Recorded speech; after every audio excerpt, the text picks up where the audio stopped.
बिस्मिल्लाहिर्रहमानिर्रहीम। Welcome to knowledge of Quran and Islam. नाज़रीन इकराम, शैतान जिसको इब्लीस कहा जाता है, हकीकत में ये फरिश्ता नहीं था बल्कि जिन था जिसको अल्लाह ताला ने आग से पैदा किया हुआ था। लेकिन ये फरिश्तों के साथ मिलता जुलता रहता था और अल्लाह ताला की बारगाह में बहुत मकबूल था।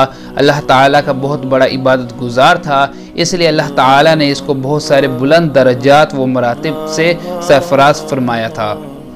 हज़रत काब रदियल्लाहु ताला अन्हु का बयान है कि शैतान 40,000 साल तक जन्नत का खजांची रहा और 80,000 साल तक मलाइका का साथी रहा और 20,000 साल तक मलाइका को नसीहत करता रहा और 30,000 साल तक मुकर्रबीन का सरदार रहा और 1,000 साल तक रूहानी जीन की सरदारी के मनसब पर रहा और 14,000 साल तक अर्श का तवाफ करता रहा।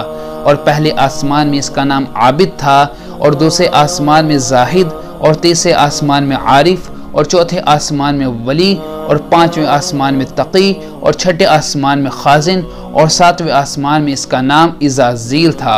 लेकिन लोहे महफूज में इसका नाम इब्लीस लिखा हुआ था और ये अपने अंजाम से गाफिल और अपने खात्मा से बेखबर था। लेकिन जब अल्लाह ताला ने हज़रत आदम अलैहिस्सलाम को सजदा करने का हुक्म दिया तो इब्लीस ने इनकार कर दिया और हज़रत आदम अलैहिस्सलाम की तहकीर और अपनी बड़ाई का इजहार करके तकब्बुर किया। इसी जुर्म की सज़ा में अल्लाह ताला ने इसको मरदूद बरगाह करके दोनों जहां में मलऊन कर दिया और इसकी पैरवी करने वालों को अल्लाह ताला ने जहन्नम के अजाब का हकदार ठहरा दिया।